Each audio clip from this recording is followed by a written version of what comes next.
కోనసీమ జిల్లా పి గన్నవరం నియోజకవర్గంలో కూటమి ఉమ్మడి అభ్యర్థి గిడ్డి సత్యనారాయణ నామినేషన్ దాఖలు చేశారు. తన స్వగ్రామమైన ఉడిముడి లంక నుండి భారీ ర్యాలీగా బయలుదేరిన సత్యనారాయణ 3 రోడ్ సెంటర్ వద్ద ఉన్న అంబేద్కర్ విగ్రహానికి పూలమాల వేశారు.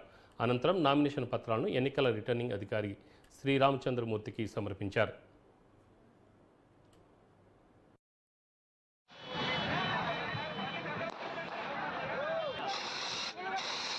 పి గన్నవరం నియోజకవర్గంలో గంటి పెదపూడి గ్రామం నుండి నా నామినేషన్ కార్యక్రమం ప్రారంభమైంది.